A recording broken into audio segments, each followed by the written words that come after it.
Welcome, welcome, welcome. I'm Tracy Cleaton. I'm the Director of IT for Saga Communication, and I'd like to welcome you to today's presentation on security awareness. We're taking some time today to talk about this topic. We're going to try to have a little bit of fun with our presentation, but the topic is very real. Security is in the news, magazines, TV. You can't pick up anything that talks about current events that doesn't talk about security threats, both physical attacks or cyber attacks, lost data, lost information. It's prominently in the news today. Globally, we're spending about $400 billion a year on lost records. To try to combat that, companies today are spending around $77 billion a year. We're going to be spending $170 billion a year by the year 2020 to protect that, all to prevent about 1 million new attacks per day that are being released. Saga looks at security based on our network environment. We've got a model where we handle that internally and how the IT team battles the threats. Saga's IT team is rapidly trying to handle the threats that are out there. We're in the process of deploying a web filtering tool that will block malicious malware while it's in transit. It'll also prevent our systems from talking back and passing data to known threats. We just recently finished a third-party assessment. They went through and scanned our network for vulnerabilities, and we're taking corrective actions for the items that it found. In the third quarter of this year, we'll be deploying a new antivirus product, and that's a next generation product that finally takes care of and addresses some of the concerns with crypto lockers and advanced threats. Doing new network segmentation, this has been some of the things that you've seen with changes in how you access the automation network and where you have access. It's limited some of your access and changed where you have to be to do those things, but it is preventing a lot of threats from being able to take us off the air. And we're actively reducing user access to unnecessary areas of the system. This prevents systems from using your access to take advantage and compromise Saga's data. While IT is actively addressing these concerns, the biggest threat remains our users. This is you, this is me, this is any of us that uses the systems interactively. While we're surfing the web and while we're accessing the information, we remain the biggest threats. We can only go so far with the technology. The users are really the last key, and that's why we're having this presentation today. With that, I'd like to introduce Mary Yeoman. She's been doing some training with Saga for several months now. She works for ITA Group. She's a professional trainer. She's been doing security awareness training now for 10 years. With that, I'll turn it over to you, Mary. Thanks, Tracy. So looking at security awareness, we have many steps that we've taken over time. So looking back even 5, 10, 15, 20 years, we've changed a lot of how we've been able to overcome different types of security risks. So we've become aware, we've recognized obviously that there's a risk, and then going into a little bit more understanding, become a little bit more committed, and hopefully have a positive outcome. Because the last thing that we want is to make things difficult, right? So what we're trying to do is look at those risks and identify those issues. So looking back at, back even a few years back when credit cards were just still printed on receipts and things like that, we've masked information.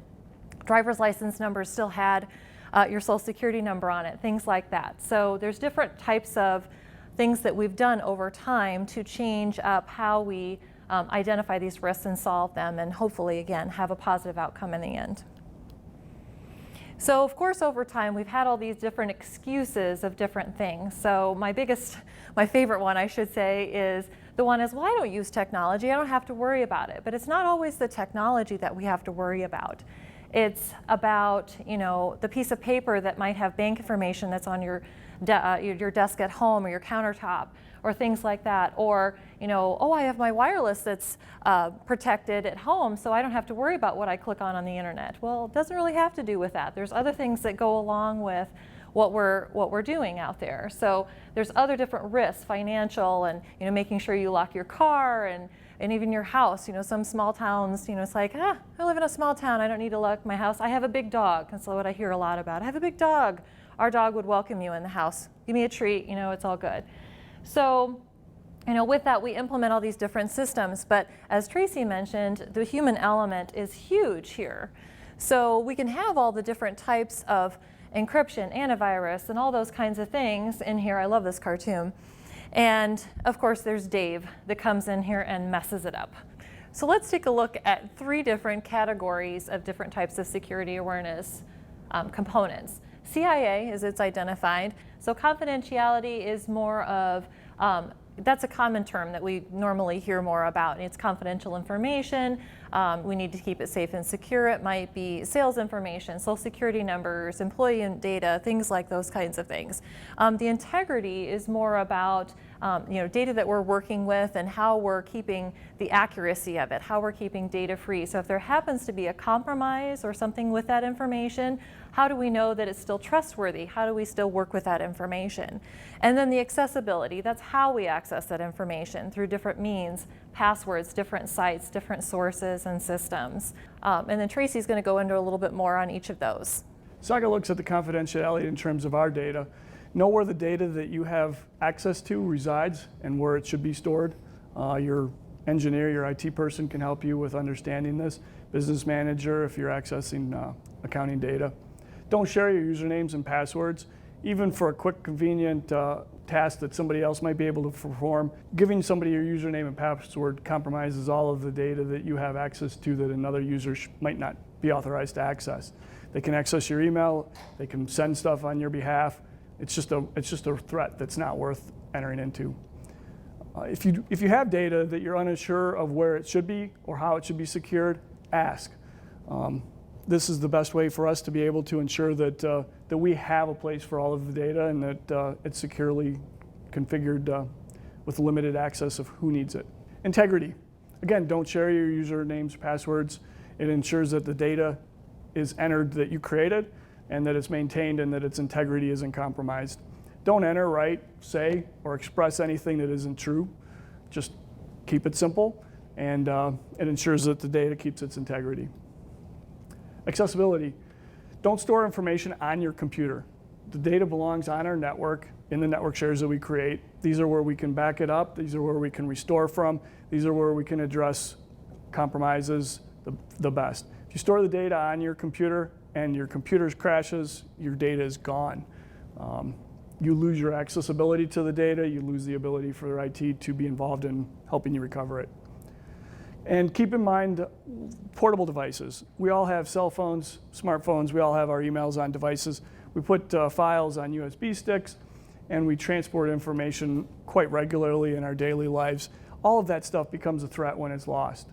We'll be getting into that in a little bit more detail as we progress through the presentation. With that, I'll turn it back to Mary. The domain triad is an interesting way of looking at the different types of risks when it comes to security. They break it down into cyber, physical, and people. So looking at the different categories, there's different risks, but each individually, the risks are not much of a risk in there. So a password, for example, if I were to say, here's a password, we don't know if it's my banking password or my Facebook password or email or things like that. But once you get the people element involved, that's when the risk happens. They can then take that password and then potentially do something with it. Take something under the physical, like dumpster diving. I can throw a piece of paper in the garbage, but it takes that human element, that person, to make that actually a security risk. So it's interesting when they can actually all 3 be combined as well. So individually, they're not much of a risk, but when they're combined together, that's when that security risk is more prevalent. So looking at the human firewall, it's kind of an interesting twist on things. We're the security risk typically, but we can also become a human firewall. So we're the ones that actually report the risk because we understand that the technology can't always do things. They don't always recognize those things. We're the ones that help update that information and recognize those risks in there. And then there's also principle of least privilege, which identifies how you have access to the information. So when you start with the organization, you're given information or given rights to be able to get into certain folders and access and things like that. And over time that may change a little bit. So you might change positions, get more access, but we're not going to give you everything. We're only going to give you what you need. So that principle of least privilege is going to give you that particular access. Then there's, of course, approved file sharing methods and then file encryption and things like that that we can do in order to protect our information. And then of course going into how to protect information from digital and physical form. I really like Mary's concept of the human firewall. At Saga, we're looking for you guys to be that point of stopping of a threat. If you see a threat, if you have a concern, if you're seeing something unnatural behavior on your computer, contact me, contact your regional IT manager, your engineer, and your business manager. Don't be afraid to sound an alert and to sound it loudly throughout the company to the number of people that need to know and can help deal with that. Contact the help desk, your regional manager, when you see weaknesses that we might be able to help ensure get closed. If you have data, again, that you're not sure where it belongs or how it should be contained, make sure that you're contacting us so that we can address that. One of the things that's going to kind of come across as counterintuitive to us in radio and TV is if you do see a threat that's happening, disconnect your internet. This is going to cause problems from production to sales, but it stops a lot of threats today. Encryption of files, that type of CryptoLocker mechanisms that are in the wild today. By disconnecting the internet, you can actually slow down or stop those threats. You also protect the rest of the company, protect the rest of Saga from a threat that might be local in your market and in your environment. So don't be afraid to do that. Use company assets to store data. Saga engages with Microsoft 365, and we use OneDrive as a public place to store data. And again, always ask questions when you're in doubt of anything related to security. Some things not to do. Don't use Apple, Google, Dropbox, and other third-party tools to share data. You can use these if you're sharing one piece of data with one particular customer that requires that for their sharing of commercials or other information, but we don't use those tools as across-the-board assets in Saga. We use OneDrive as our standard solution. Don't share your access with other people. You're responsible for your password. You're responsible for the access that happens under that. With the web filtering that we're doing, we do keep track of websites that are accessed, and if that happens under your logon, you're responsible for that. So don't share your information. Make sure you lock your computer when you walk away from it. We do have screensavers that automatically lock out, but if you're moving around and leaving a computer for a period of time, make sure you lock it. Don't open attachments, don't click on links. If you're not expecting something from someone, don't access it. We're going to talk about this a little bit more further on in the presentation.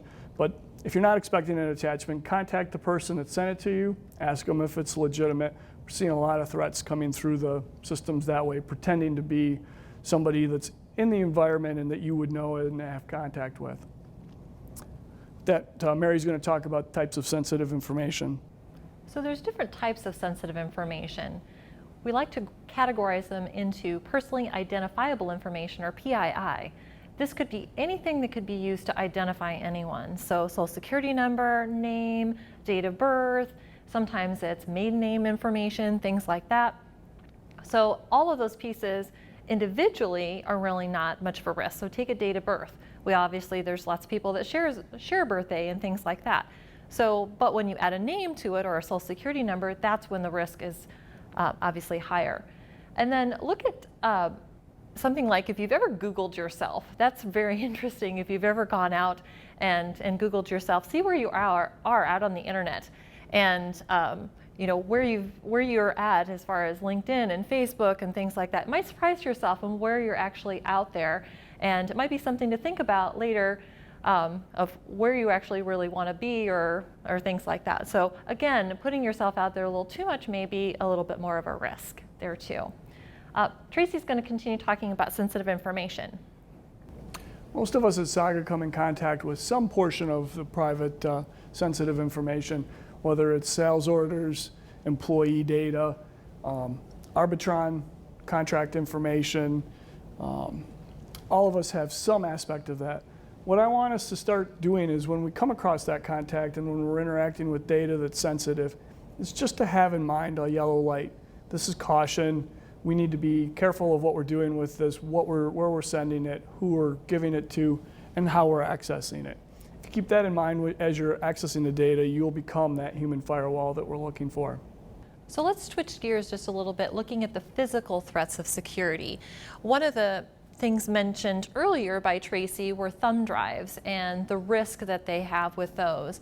Even though they're very handy to have in a pinch to be able to quickly transfer information from one system to another, they are a huge risk. They're small, they're easily lost. We just want to make sure that we're not storing confidential information and using them in that method.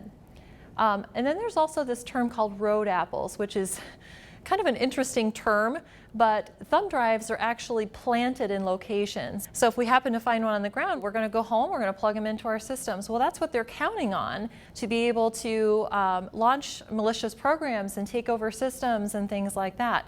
So the biggest things with this is, what would you do if you found one?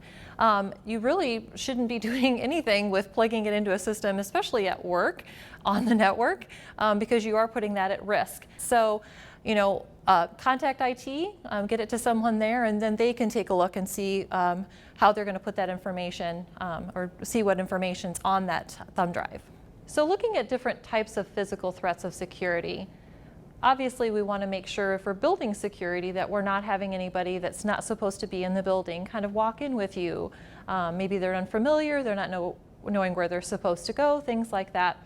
They may need to be escorted to the proper locations, the front desk, those kinds of things. Being aware of where you're storing information. So is it a public drive? Is there something that shouldn't be shared with everyone? Confidential information. The clean desk idea. I always kind of laugh at this one because people are like, well, if I have to clean my desk every day. Well, I'm not talking about getting out the paper towels and the spray and that kind of stuff, but just make it less appetizing for anybody that happens to walk by your desk to be like, oh, what's this? Things like that. Just keep it out of sight, out of mind, those kinds of things. Keeping those confidential information pieces locked up, kind of like I mentioned earlier. How would you know if there's some information that might be taken off of that? And the reason I say taken in this way is it's not physically taken. There's so many different ways to be able to acquire information. It doesn't have to be physically taken off your desk. We all have mobile devices that have a camera on them anymore. And it's just a quick picture, and then you can move on. So it's very high risk to have just something sitting out on your desk. So looking at this, of course, we're talking about different types of theft as well. So you look at work, Tracy mentioned earlier about locking your screen before you leave your desk. That's a big one. Making sure that that is just the initial piece to lock everything down. Making sure, if you're printing something, you're going to a common area that might have a printer or copier, that you're not just printing and leaving it there that might potentially have confidential information sitting there. And then just, again, quick sweep of your desk, what's left out in plain sight. You might not want to have a binder on your desk that says client information or sales data or something like that. That's obviously a key point with that. As you're traveling, that's a huge one too. So as you're looking at the information that you might be working on, say you're sitting at the airport, you've got your laptop open, who might be sitting around you and looking at that, keeping your information with you, laptops and things like that. Destroying confidential information, so using shredders and things like that, putting it in the proper locations to make sure it's disposed of properly. And then looking at personal items that are on your desk too. Are they just appetizing for someone to walk by and, oh, that looks cool, or those kinds of things? You don't always think about that stuff, even though we have gizmos and gadgets and things like that. Would it be appetizing for someone to look at those? And then look at home. We kind of look more at the work side of things, but think of what's at your house. What's on the kitchen counter? You just got the mail and you have a credit card bill, or your mortgage papers, or some sort of certification or something like that that you might have out there that might be interesting to others. Do you have a shredder at home? Might that be something you might invest in? And then mobile devices as well. You've got all those kinds of things that you might be traveling with email and things like that. Obviously, passwords are going to be great to have on mobile devices. That should be a given for that. And anytime that you might be trading up information or trading up phones, things like that, I don't always trust the people that are at the cellular locations to say, yeah, we'll take care of that for you. I'll want to do it myself and then pass it on to them, because that way I know it's going to be done. We often talk about the fact that data is never lost. It's always multiple places. It's true until you need it. And then in that case, sometimes it has been deleted. Something that people often forget about if they're getting rid of devices, if they're getting rid of copiers, if they're getting rid of cell phones, if they're getting rid of USB drives, if they're getting rid of hard drives, if they're destroying computers. Those computers contain tons of information. Copiers today come with 20, 40 gig hard drives. They just continually cycle each image of everything that's been copied. You can often go to the junkyard, pick up a copier. You can have 20 years of photocopies from a business. Make sure that those pieces of equipment that you're getting rid of that contain any information or might contain information are being destroyed. Always report when you've lost your equipment to the IT department. We can wipe this stuff remotely. We can make phones unusable. We have quite a few options if you let us know that you've lost the data to prevent that data from getting in the hands of people that we don't want it in. Make sure that you're not afraid to pick up the phone and let us know that you've had a situation as soon as you're aware of it. So moving into passwords. We love passwords, right? No, most of us don't love our passwords. But we have to make them hard to guess but easy to remember. And most of us are probably like, what does that even mean? You know, because we have to remember our passwords, so how do we make it hard but easy to remember? Use a paraphrase of some kind. You know, throw in a sentence. Maybe it's your favorite phrase. One of my passwords, not that I'm going to tell you what it is, it's about how much I love my password. I'm being sarcastic. But it's a way for me able to remember for this specific password in order to know what it is. So things like that. Change it up. One of the tricks that I use is you may have a similar password that you might want to have for similar things, but throw in some characters that might go along with that particular site. So if it's Facebook, maybe throw an FB in there. So that way you identify that that's the password for your Facebook account, but still have a pattern that you're using for specific sites, okay? Change them when they expire and change the ones that don't expire. Those are the ones where probably are not as likely to change. You're probably thinking, when was the last time I changed my Facebook password and things like that? But we have to be aware of that too. You know, we can't go years and years and years using the same passwords. We really do need to change them on a regular basis. At work, they're going to change for you. They do change every 90 days. So that'll be something that's a given, but we have to think more on the other sides of different types of passwords. They say to avoid words in the dictionary. Again, that's a hard one, but using those special characters, changing it up a little bit, making sure things are secure. Keeping in home and work passwords separate. That's a big one. If you happen to have one that's compromised for a personal reason, you're risking a work one or vice versa. So that's really hard there. Multiple logins, multiple passwords. We've already kind of talked about that already. And then the use of passwords on mobile devices. That's huge. Making sure that we are protecting our information. Even your phone's just sitting there, we need to have a password on that just in case. So let's jump into a different topic. Safe surfing and free Wi-Fi. So once we're out on the internet, we have to be aware of where we're going, and when we're out on those secure sites, they have to be make sure that they're an HTTP site. So when you're logging into your banking site and some other things that require passwords, make sure that those are on their secure sites. And then multiple passwords. We all have so many different passwords for different sites and things like that. So we want to make sure that we're using different passwords, even though that can be challenging for that. Try and make them different so that way you're not creating risk for yourself on having those same passwords. And then don't write your passwords down. Again, difficult, but try not to do that. Be aware of hotspots when you're at free Wi-Fi locations. So if you're at Starbucks and you're joining Starbucks Wi-Fi, it may be considered a hotspot for somebody because they've made it look like Starbucks, but you're actually potentially connecting to someone else's Wi-Fi, and they're tracking everything that you do. So looking at text messages, anything that you log into, so you log into your bank and you check your statement, they can track all those little key logs and things like that. So again, putting yourself at risk. Best course of action, especially working with work information, is connecting through VPN. You're going to create that secure spot for you to be able to connect through and be able to protect your information. Earlier we mentioned about shoulder surfing, so looking at where you're located and being able to understand your surroundings a little bit more. Is it a location that you might have some people walking by or that might be gazing over your shoulder? So try and put yourself in a position where you're not going to be having that kind of risk there too. Saga is implementing a product called Zscaler that will interfere with bad content. It'll cut content that's coming into your computer that's determined to be malicious, and it'll prevent information that's if you have malware on your computer that's trying to send data to a destination in Russia or China or to an organized crime source, it'll stop that data from being sent. There is it's called a zero-day threat. That's the time period between the initial release of a threat and the detection and stopping of that threat. So nothing is 100%. Nothing is entirely going to stop these. These will stop threats shortly after they're released. Once they're determined to be done, they'll cut off that data from both sides. They'll cut off the incoming threat of malicious software that's designed to compromise your system, and they'll prevent the loss of data from reaching its destination once your computer system has been cut.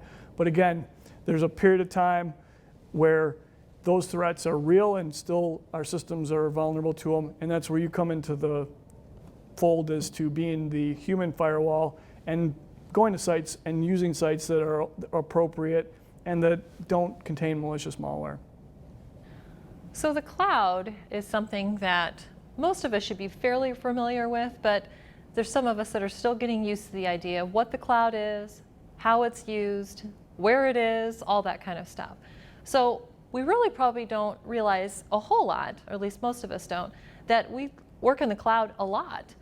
Whether it's work, personal, whatever the case is, what we're doing every day, there's a good portion of what we do that is out in the cloud. If you're sending a text message, if you're sending things via email, if you're shopping online, you're using mobile devices, you're watching a YouTube video, whatever the case is, you're using the cloud. And the other thing that you need to remember about that, it's probably the biggest thing, when you store things out there, if you save a Facebook picture out on your account, yes, it's on your account, but it's really not yours. It's out there on a whole bunch of different servers that replicate and things like that. And with that replication, we mentioned earlier that deleting things is something that is really hard to do. So if you mistakenly post something or say the wrong thing or whatever the case is, it's really not deleted because of that replication. It could be in many different places very quickly because of that. So let's move into social engineering. So this is a very common way of trying to get information from individuals. They act on your emotions. They try and get information as far as, an email message that looks like your bank that might be coming to you. And it looks like